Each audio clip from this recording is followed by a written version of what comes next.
2 ശമൂവേലിൻ്റെ പുസ്തകം 12-ാം അധ്യായം. അനന്തരം യഹോവ നാഥാനെ ദാവീദിൻ്റെ അടുക്കൽ അയച്ച് അവൻ അവൻ്റെ അടുക്കൽ ചെന്ന് അവനോട് പറഞ്ഞത്, ഒരു പട്ടണത്തിൽ 2 പുരുഷന്മാർ ഉണ്ടായിരുന്നു. ഒരുത്തൻ ധനവാൻ, മറ്റവൻ ദരിദ്രൻ. ധനവാന് ആടുമാടുകൾ അനവധി ഉണ്ടായിരുന്നു. ദരിദ്രനോ താൻ വിലയ്ക്ക് വാങ്ങി വളർത്തിയ ഒരു പെൺകുഞ്ഞാട് അല്ലാതെ ഒന്നുമില്ലായിരുന്നു. അതവൻ്റെ അടുക്കലും അവൻ്റെ മക്കളുടെ അടുക്കലും വളർന്നു വന്നു. അതവൻ തിന്നുന്നത് ഓഹരി തിന്നുകയും അവൻ കുടിക്കുന്നത് ഓഹരി കുടിക്കുകയും അവൻ്റെ മടിയിൽ കിടക്കുകയും ചെയ്തു. അവനൊരു മകളെപ്പോലെ ആയിരുന്നു. ധനവാൻ്റെ അടുക്കൽ ഒരു വഴിയാത്രക്കാരൻ വന്നു. തൻ്റെ അടുക്കൽ വന്ന വഴിപോക്കനു വേണ്ടി പാകം ചെയ്യുവാൻ സ്വന്തം ആടുമാടുകളിൽ ഒന്നിനെ എടുപ്പാൻ മനസ്സാകാതെ അവൻ ആ ദരിദ്രൻ്റെ കുഞ്ഞാടിനെ പിടിച്ച് തൻ്റെ അടുക്കൽ വന്ന ആൾക്ക് വേണ്ടി പാകം ചെയ്തു. അപ്പോൾ ദാവീദിൻ്റെ കോപം ആ മനുഷ്യൻ്റെ നേരെ ഏറ്റവും ജ്വലിച്ച് അവൻ നാഥാനോട്, യഹോവയാണ ഇത് ചെയ്തവൻ മരണയോഗ്യൻ. അവൻ കനിവില്ലാതെ ഈ കാര്യം പ്രവർത്തിച്ചതുകൊണ്ട് ആ ആടിനു വേണ്ടി 4 ഇരട്ടി പകരം കൊടുക്കണമെന്ന് പറഞ്ഞു. നാഥാൻ ദാവീദിനോട് പറഞ്ഞത്, ആ മനുഷ്യൻ നീ തന്നെ. ഇസ്രായേലിൻ്റെ ദൈവമായ യഹോവ ഇപ്രകാരം അരുളി ചെയ്യുന്നു, ഞാൻ നിന്നെ ഇസ്രായേലിന് രാജാവായിട്ട് അഭിഷേകം ചെയ്തു. നിന്നെ ശൗലിൻ്റെ കയ്യിൽ നിന്ന് വിടുവിച്ചു. ഞാൻ നിനക്ക് നിൻ്റെ യജമാനൻ്റെ ഗൃഹത്തെയും നിൻ്റെ മാർവിടത്തിലേക്ക് നിൻ്റെ യജമാനൻ്റെ ഭാര്യമാരെയും തന്നു. ഇസ്രായേൽ ഗൃഹത്തെയും യഹൂദ ഗൃഹത്തെയും നിനക്ക് തന്നു. പോരായെങ്കിൽ ഇന്നതും കൂടെ ഞാൻ നിനക്ക് തരുമായിരുന്നു.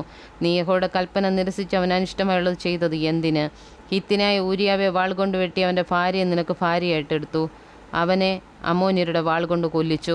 നീ എന്നെ നിരസിച്ച് ഹിത്തിനായ ഊരിയാവിൻ്റെ ഭാര്യയെ നിനക്ക് ഭാര്യയായി എടുത്തതുകൊണ്ട് വാൾ നിൻ്റെ ഗൃഹത്തെ ഒരിക്കലും വിട്ടുമാറുകയില്ല.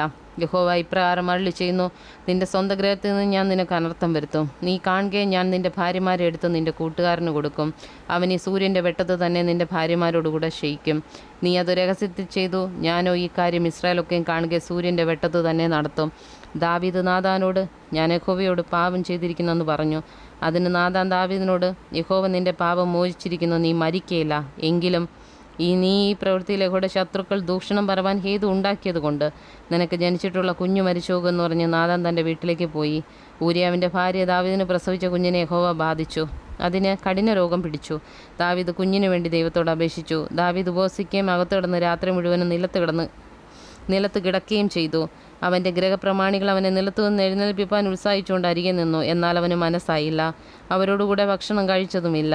എന്നാൽ 7-ാം ദിവസം കുഞ്ഞു മരിച്ചുപോയി. കുഞ്ഞു മരിച്ചെന്ന് ദാവീദിനെ അറിയിപ്പാൻ ഭൃത്യന്മാർ ഭയപ്പെട്ടു. കുഞ്ഞു ജീവനോടിരുന്ന സമയം നാം സംസാരിച്ചിട്ട് അവൻ നമ്മുടെ വാക്ക് കേൾക്കാതിരിക്കെ കുഞ്ഞു മരിച്ചുപോയി എന്ന് നാം അവനോട് എങ്ങനെ പറയും? അവൻ തനിക്ക് തന്നെ നല്ല കേടും വരുത്തുമെന്നവർ പറഞ്ഞു. ഭൃത്യന്മാർ തമ്മിൽ മന്ത്രിക്കുന്നത് കണ്ടപ്പോൾ കുഞ്ഞു മരിച്ചുപോയി എന്ന് ദാവീദ് ഗ്രഹിച്ചു. തൻ്റെ ഭൃത്യന്മാരോട് കുഞ്ഞു മരിച്ചുപോയോ എന്ന് ചോദിച്ചു. മരിച്ചുപോയി എന്നവർ പറഞ്ഞു. ഉടനെ ദാവീദ് നിലത്ത് നിന്ന് എഴുന്നേറ്റ് കുളിച്ച് തൈലം പൂശി വസ്ത്രം മാറി യഹോവയുടെ ആലയത്തിൽ ചെന്ന് നമസ്കരിച്ചു. അരമനയിൽ വന്ന് അവൻ്റെ കൽപ്പന പ്രകാരം അവർ ഭക്ഷണം അവൻ്റെ മുമ്പിൽ വെച്ചു. അവൻ ഭക്ഷിച്ചു. അവൻ്റെ ഭൃത്യന്മാർ അവനോട്, നീ ചെയ്തിരിക്കുന്നത് എന്ത്? കുഞ്ഞു ജീവനോടിരുന്ന സമയം നീ അവന് വേണ്ടി ഉപവസിച്ച് കരഞ്ഞു. കുഞ്ഞു മരിച്ച ശേഷം നീ എഴുന്നേറ്റ് ഭക്ഷണം കഴിച്ചല്ലോ എന്ന് ചോദിച്ചു. അതിനവൻ, കുഞ്ഞു ജീവനോടിരുന്ന സമയം ഞാൻ ഉപവസിച്ച് കരഞ്ഞു. കുഞ്ഞു ജീവിച്ചിരിക്കുന്ന ദൈവം എന്നോട് ദയ ചെയ്യുമോ ഇല്ലയോ ആർക്കറിയാമെന്ന് ഞാൻ വിചാരിച്ചു. ഇപ്പോഴവൻ മരിച്ചുപോയി. ഇനി ഞാൻ ഉപവസിക്കുന്നത് എന്തിന്? അവനെ മടക്കി വരുത്തുവാൻ എനിക്ക് കഴിയുമോ? ഞാൻ അവൻ്റെ അടുക്കലേക്ക് പോകുകയല്ലാതെ അവൻ എൻ്റെ അടുക്കലേക്ക് മടങ്ങി വരികയില്ലല്ലോ എന്ന് പറഞ്ഞു. പിന്നെ ദാവീദ് തൻ്റെ ഭാര്യയെ ബത്ശേബയെ ആശ്വസിപ്പിച്ച് അവളുടെ അടുക്കൽ ചെന്ന് അവളോടുകൂടെ ക്ഷയിച്ചു. അവളൊരു മകനെ പ്രസവിച്ചു. അവന് ശലോമോൻ എന്ന് പേരിട്ടു. യഹോവ അവനെ സ്നേഹിച്ചു. അവൻ നാഥാൻ പ്രവാചകനെ നിയോഗിച്ചു. അവനെ കൂടെ പ്രീതി നിമിത്തം അവന് യദിത്യാവെന്ന് പേർ വിളിച്ചു. എന്നാൽ യോബാബ് അമ്മോന്യരുടെ രബ്ബയോട് പൊരുത് രാജനഗരം പിടിച്ചു. യോബാബ് ദാവീദിൻ്റെ അടുക്കൽ ദൂതന്മാരെ അയച്ചു, ഞാൻ രബ്ബയോട് പൊരുത് ജലനഗരം പിടിച്ചിരിക്കുന്നു. ആകയാൽ ഞാൻ നഗരം പിടിച്ചിട്ട് കീർത്തി എനിക്കാകാതിരിക്കേണ്ടതിന് നീ ശേഷം ജനത്തെ ഒരുമിച്ച് കൂട്ടി നഗരത്തിന് നേരെ പാളയമിറങ്ങി അതിനെ പിടിച്ചൊളുകെന്ന് പറയിച്ചു. അങ്ങനെ ദാവീദ് ജനത്തെയൊക്കെ ഒന്നിച്ചുകൂട്ടി രബ്ബയിലേക്ക് ചെന്ന് പടവെട്ടി അതിനെ പിടിച്ചു.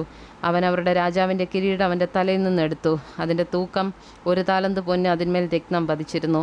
അവർ അത് ദാവീദിൻ്റെ തലയിൽ വെച്ചു. അവൻ നഗരത്തിൽ നിന്ന് അനവധി കൊള്ളയും കൊണ്ടുപോന്നു. അവിടുത്തെ ജനത്തെയും അവൻ പുറത്തു കൊണ്ടുവന്ന് അവരെ ഈർച്ചവാളിനും മെതിവണ്ടിക്കും കോടാലിക്കുമാക്കി. അവരെ കൊണ്ട് ഇഷ്ടിക ചൂളയിലും വേല ചെയ്യിച്ചു. അമ്മോന്യരുടെ എല്ലാ പട്ടണങ്ങളോടും അവൻ അങ്ങനെ തന്നെ ചെയ്തു. പിന്നെ ദാവീദും സകല ജനവും യെരൂശലേമിലേക്ക് മടങ്ങിപ്പോന്നു.